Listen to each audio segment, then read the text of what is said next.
Հուլիսի 30-ին Պլեխանովի անվան Ռուսաստանի տնտեսագիտական համալսարանի Երևանի մասնաճյուղում տեղի ունեցավ 2026 թվականի բակալավրիատի եւ քոլեջի շրջանավարտների դիպլոմների հանձնման հանդիսավոր արարողությունը։ Այսօրը շրջանավարտների համար դարձավ կյանքի ամենահիշարժան եւ կարեւոր իրադարձություններից մեկը։ Երջանիկ ժպիտները, հուզմունքը, հարազատների շնորհավորանքներն ու ձեռքերում պահված երկար սպասված դիպլոմները վկայում էին տարիների հետևողական աշխատանքի եւ ձեռքբերումների մասին։ Արարողությունը բացեց մասնաճյուղի տնօրեն պատմական գիտությունների թեկնածու Ռուսաստանի Դաշնության կրթության ոլորտի պատվավոր աշխատող Թամարա Ռազմիկի Վարդանյանը։ Ողջունելով շրջանավարտներին նա նշեց. այսօր դուք ստանում եք ոչ միայն բարձրագույն կրթության մասին փաստաթուղթ, այլև ձեր աշխատասիրության, նպատակասլացության եւ գիտելիքի հանդեպ նվիրումի խորհրդանիշը։ Տեխնոլոգիաների արագ զարգացող աշխարհում կարևոր է ոչ միայն մասնագիտական գիտելիքներ ունենալը, այլև կարողանալ լայն մտածել, լինել ստեղծագործ եւ պատրաստ դիմագրավելու ժամանակի նոր մարտահրավերներին։ Շրջանավարտներին շնորհավորեց նաև Հայաստանի Հանրապետությունում Ռուսաստանի Դաշնության դեսպանության խորհրդական Ալեքսանդր Իգորի Նովիկովը։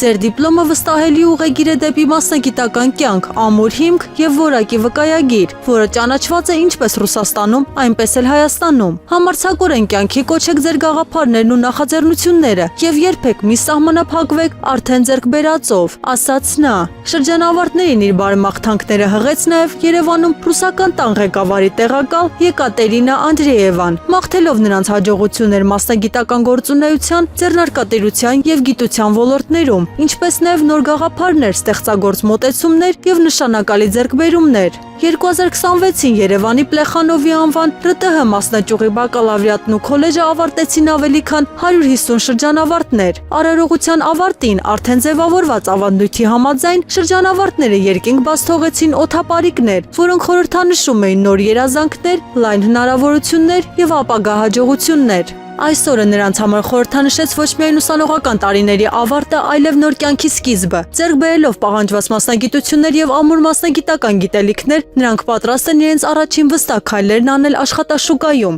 Շրջանավարտների դեմքերին զգացվում էին հպարտությունն ու ոգևորությունը, առջևում նոր նպատակներ, նոր հնարավորություններ եւ մասնագիտական նոր ձեռքբերումներ։ Ռուբեն Ռուբինյանը 63 կողմ ձայնով ընտրվել է Հայաստանի 9-րդ գումարման ազգային ժողովի նախագահ։ Նրա թեկնածությանը դեմ է քվեարկել 28 պատգամավոր։ Ռուբինյանը եղել է ԱԺ-նախագահի պաշտոնի միակ թեկնածուն։ Ուժեղ Հայաստան խմբակցությունը մասնակցել է քվեարկությանը եւ նախապես հայտարարել էր, որ դեմ է քվեարկելու նրա թեկնածությանը։ Հայաստան դաշինքը իր հերթին բոյկոտել է քվեարկությունը եւ չի մասնակցել ԱԺ-նախագահի ընտրությանը։ Ուժեղ Հայաստան խմբակցության ղեկավար Նարեկ Կարապետյանը խորհրդարանում առաջարկել է ընդունել այսպես կոչված Սաֆարովյան օրենքը։ Նրա առաջարկով Ադրբեջանի քաղաքացիները Հայաստանում չեն կարողանա մնալ 10 օրից ավելի, ինչպես նաև չեն ունենա անշարժ գույք եւ հողատարածք ձեռք բերելու իրավունք։ Կարապետյանի խոսքով նման քայլը թույլ կտա միաժամանակ պահպանել խաղաղության գործընթացը եւ կանխել ժողովրդագրական ռիսկերը։ Նա հիշեցրել է, որ Թուրքիայում եւս Հայաստանի քաղաքացիների նկատմամբ գործում են նմանատիպ սահմանափակումներ։ Պատգամավորը նաև ընդգծել է, որ խաղաղության պայմանագիրը կարևոր է, սակայն այն չպետք է վտանգի Հայաստանի անվտանգությունն ու ազգային շահերը։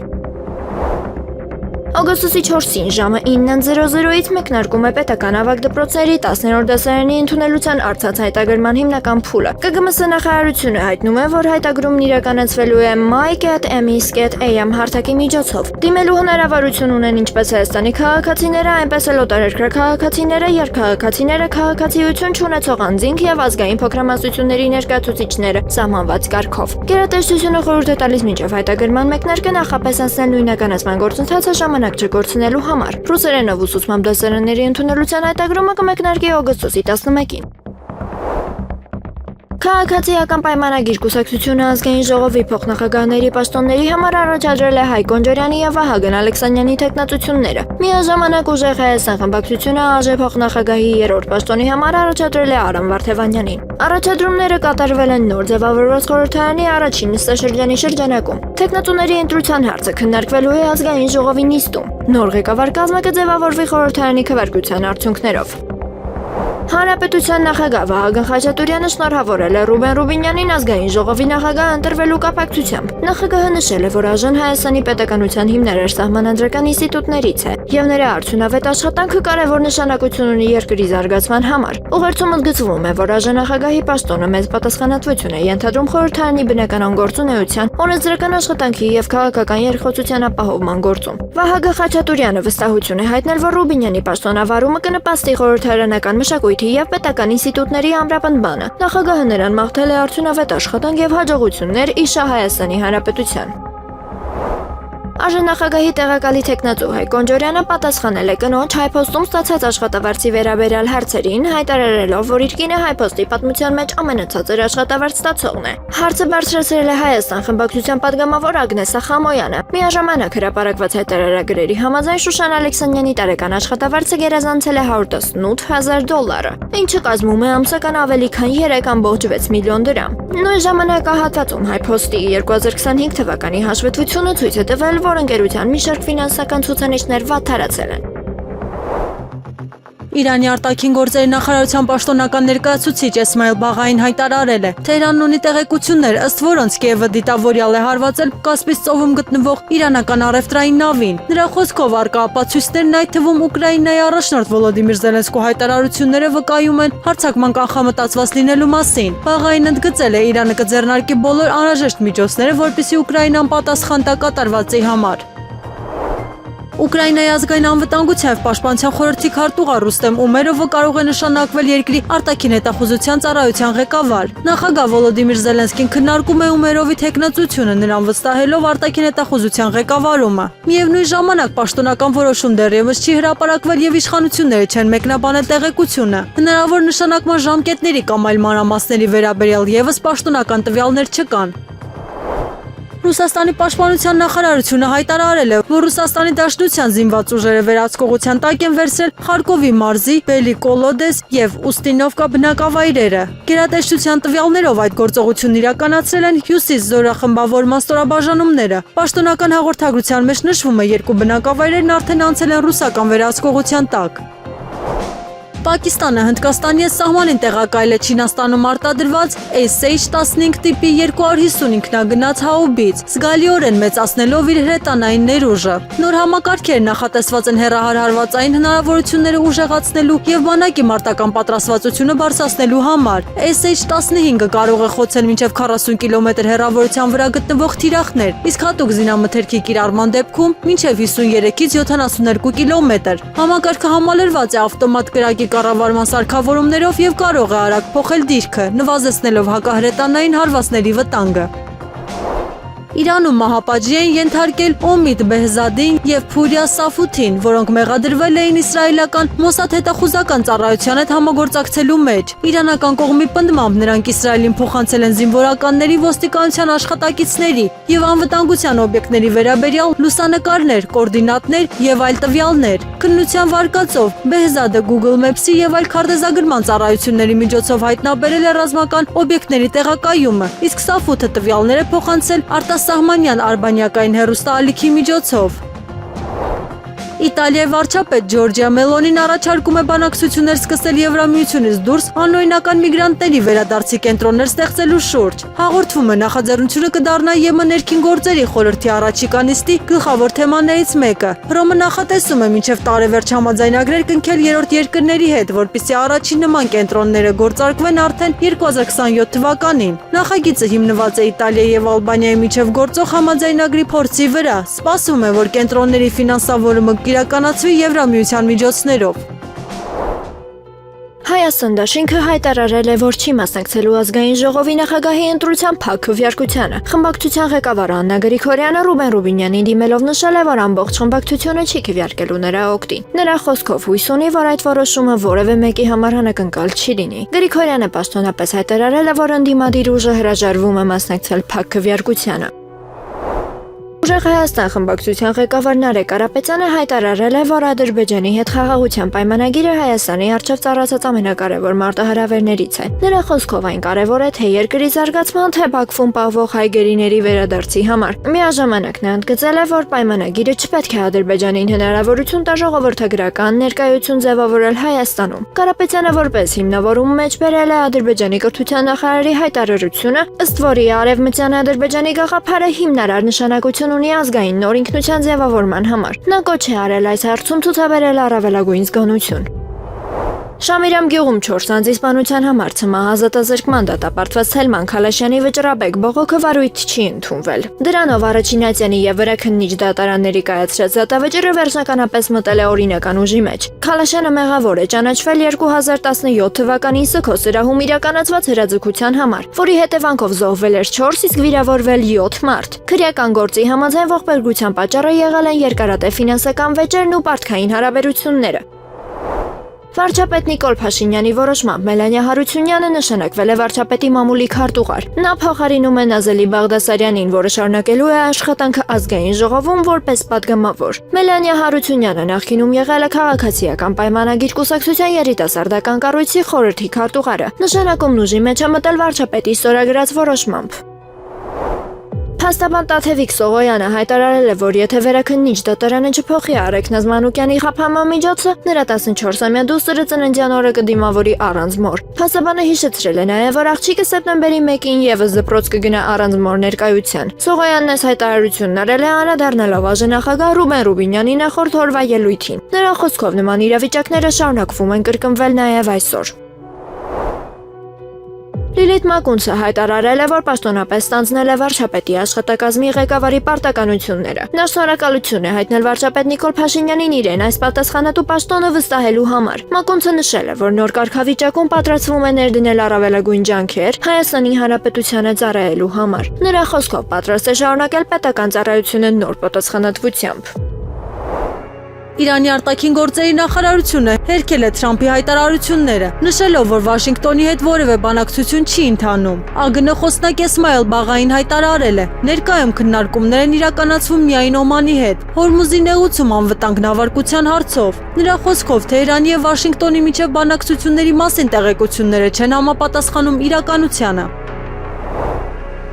Մոսկվայի Կուդրինսկի հրապարակում տեղի ունեցած պայթյունը քաղաքապետ Սերգեյ Սոբյանինը որակել է ահաբեկչություն։ Հնարավոր թիրախ ՌԴ օդատիեզերական ուժերի հրամանատար գեներալ գնդապետ Ալեքսանդր Չայկոն էր, որը ռեստորանում նշում էր իր 55-ամյակը։ Նախնական տեղեկություններով զոհվել է 5 մարդ, այդ թվում անվտանգության աշխատակից, իսկ վիրավորների թվում է նաև գեներալի դուստրը։ Պաշտոնական մարմինները դեռ չեն հաստատել, որ հարձակման թիրախը հենց Չայկոն է եղել։ Դեպքի բոլոր հանգամանքները շարունակում են պարզվել։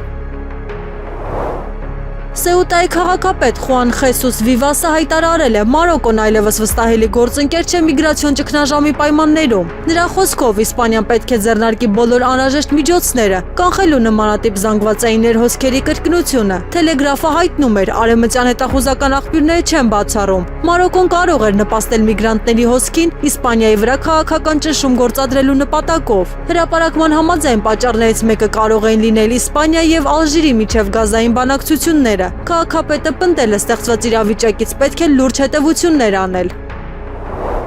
ՌԴ Բելգորոդի մարզի Պրինցևկա գյուղում ուկրաինական անօդաչու թռչող սարքի հարվածի հետևանքով զոհվել է 13-ամյա աղջիկ։ Տարածաշրջանի ղեկավարի տվյալներով հարվածը հասցվել է մանկական խաղահրապարակի հարևանությամբ։ Թիրախավորվել են եւս 2 աղջիկ, 7 եւ 9 տարեկան, որոնք հոսպիտալացվել են տարբեր աստիճանի բեկորային վնասվածքներով։ Տեղի իշխանությունները հայտնել են, բժիշկներն անում են հնարավոր ամեն ինչ երեխաների կյանքը փրկելու համար։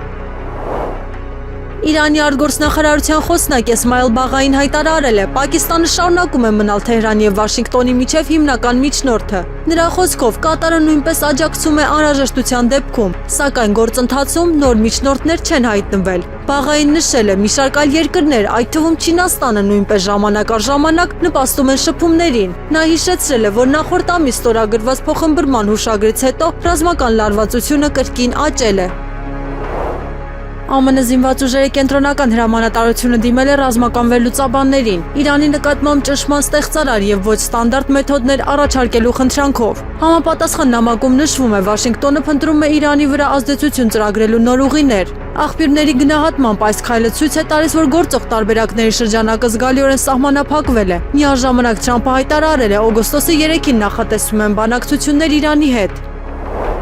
Պակիստանը եւ Կատարը հատուկ ներկայացուցիչներ կուղարկեն աջակցելու ԱՄՆ-ի եւ Իրանի միջև նախատեսվող բանակցությունների կազմակերպմանը։ Կողմերը ձգտում են հնարավորինս արագ ապահովել բանակցային գործընթացի մեկնարկը։ Սպասվում է, որ շփումները կլինեն անուղղակի, իսկ միջնորդի դերակատարությունը կստանձնեն հենց Կատարն ու Պակիստանը։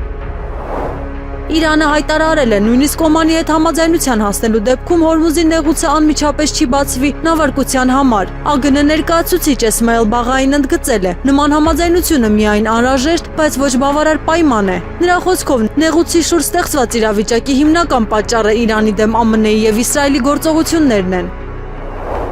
Բելարուսը սկսել է օդատեսանտային բրիգադի ձևավորումը Ուկրաինայի սահմանին գտնվող Գոմելի շրջանում։ Հատուկ գործողությունների ուժերի հրամանատար Ալեքսանդր Իլյուկևիչի խոսքով արդեն ձևավորվել է առաջին գումարտակը, իսկ տարվա ընթացքում կստեղծվեն նաև մյուս ստորաբաժանումները։ Բրիգադի սպայական կազմն արդեն համալրված է, իսկ անձնակազմը զորակոչված։ Ավելի վաղ բելարուսական իշխանությունները հայտարարել էին, սահմանին անմիջական ռազմական սպառնալիք չեն տեսնում, սակայն շարունակում են պաշտպանական կարողությունների զարգացումը։ Ռուսաստանի Վլադիմիրի մարզում անօդաչու թռչող սարքերի հարձակման թիրախ է դարձել Wildberries ընկերության խոշոր լոգիստիկ կենտրոնը։ Հարվածը հասցվել է Վլադիմիր Որշինսկոյե համալիրին, որը գտնվում է Խրյաստովո գյուղի մոտ։ Ընկերության մամուլի ծառայությունը դեռևս չի մեկնաբանել տեղի ունեցածը։ Կենտրոնը մասնակի շահագործման էր հանձնվել 2024 թվականի վերջին, իսկ ամբողջական ավարտը նախադեсված էր 2026 թվականին։ Այն հանդիսանում է Մոսկվայի եւ Ռուսաստանի կենտրոնական շրջանների մատակարարման կարևորագույն հանգույցներից մեկը։ Այսօր օգոստոսի 3-ին ողբերգական դեպք է տեղի ունեցել Երևանում։ Ժամը 10:00-ի սահմաններում ոստիկանությունը տեղեկություն է ստացել, որ Դավթաշենի կամրջի տակ հրազդանգետում դիկ է։ Դեպքի վայր են ժամանել ոստիկանության, փրկարար ծառայության եւ շտապօգնության ուժերը, իսկ հատուկ փրկարարները սկսել են մարմնի դուրսբերման աշխատանքները։ Դեպքի փաստով նախաձեռնվել է քրեական վարույթ եւ քննչական խումբը պարզում է մահացածի ինքնությունը։ Ոստիկանությունը եւ քննիչները շարունակում են անհրաժեշտ միջոցառումները դեպքի բոլոր հանգամանքները պարզելու ուղղությամբ։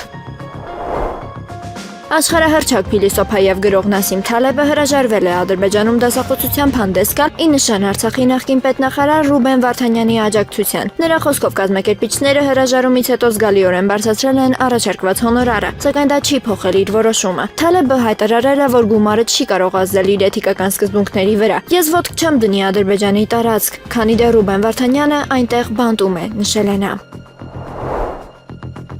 Իսրայելի ոստիկանությունը ձերբակալել է 6 մարդու Երուսաղեմի հայոց պատրիարքարանի Սուրբ Հակոբի վանքի մուտքի մոտ տեղի ունեցած միջադեպից հետո։ Տեղեկությունների համաձայն մի խումբ տղամարդիկ հավաքվել են վանքի մուտքի մոտ եւ բազմիցս թքել տարածքի ուղղությամբ։ Միջադեպը տեսանկարահանվել եւ հրապարակվել է լրագրող Գեղամ Բալյանի կողմից։ Ոստիկանությունը սկսել է քննություն պարզելու կատարվածի հանգամանքներն ու հնարավոր դրդապատճառները։ Դեպքը տեղի ունեցել հայկական թաղամասի շուրջ վերջին տարիներին պահպանվող լարվածության ֆոնին։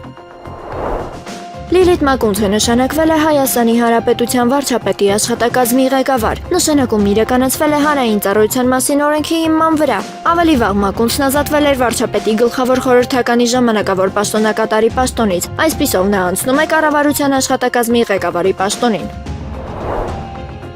Կառավարության միջազգային իրավական հարցերով գրասենյակի նախկին ղեկավար Լիպարիտ Դրմեյանի հարցն ընդդեմ Նիկոլ Փաշինյանի մուտքը գրվել է դատարան, սակայն դեռ որևէ դատավորի չի մակագրվել։ Դրմեյանը պահանջում է, որպեսզի վարչապետը հերքի իր հասցեին հնչեցրած սրբարտություն համարվող հայտարարությունները։ Վեճի հիմքում Փաշինյանի այն հայտարարությունն է, որով նա հրապարակայնորեն խոսել էր հնարավոր իրավախախտումների մասին եւ կոչ արել իրավապահներին ուսումնասիրել հարցը։ Այդ հայտարարությունից հետո դատախազությունում արդեն ուսումնասիրություն է սկսվել։ Գործի հետագա ընթացքը կախված կլինի դատարանի կողմից դատավոր նշանակելուց հետո։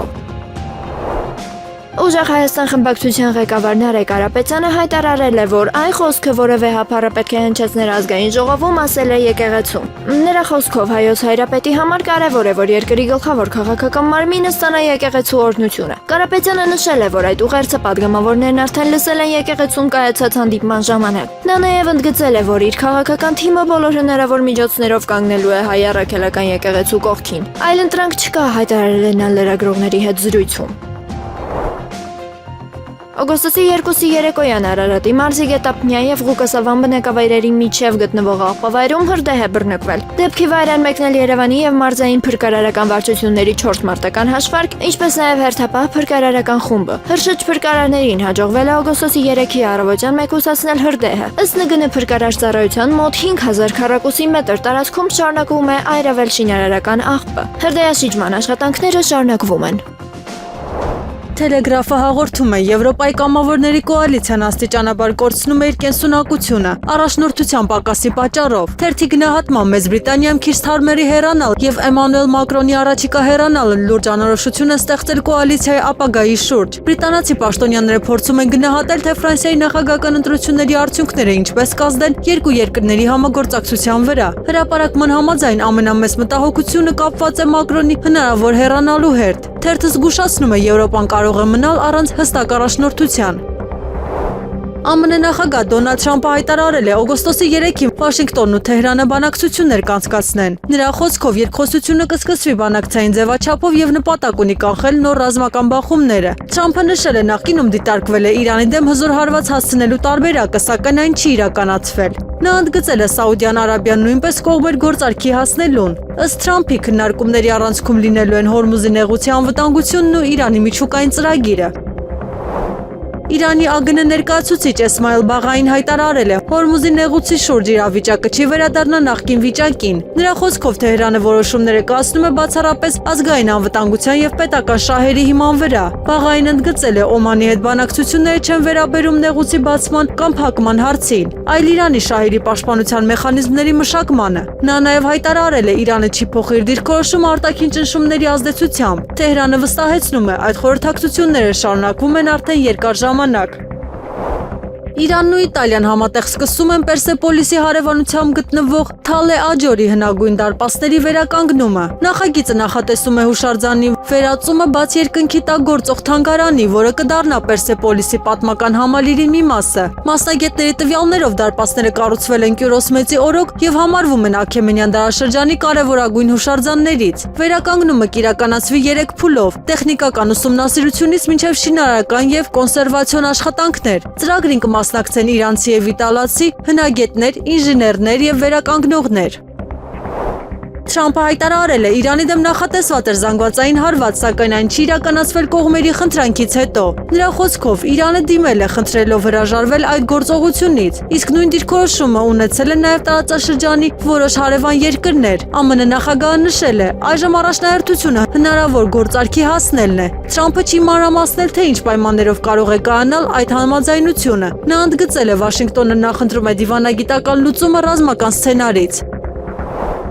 Մարդկանց ապօրինի տեղափոխմամբ զբաղվող մաքսանենգները սկսել են միգրանտներին Մեծ Բրիտանիայից տեղափոխել Իսպանիա, որտեղ գործում է օտարերկրացիների օրինականացման ծրագիրը։ Վերջիններիս բեռնատարներով Լամանշի նեղուցից տեղափոխում են Ֆրանսիա, ապա հասցնում Իսպանիա, իսկ ամբողջ երթուղու արժեքը հասնում է 1000 ֆունտ ստերլինգի։ Ըստ տեղեկությունների, պահանջարկն աճել է Իսպանիայի միգրացիոն օրենսդրության վերջին փոփոխություններից հետո, որոնք հնարավորություն են տալիս 100 հազարավոր անօրինական միգրանտների օրինականացնել իրենց կարգավիճակը։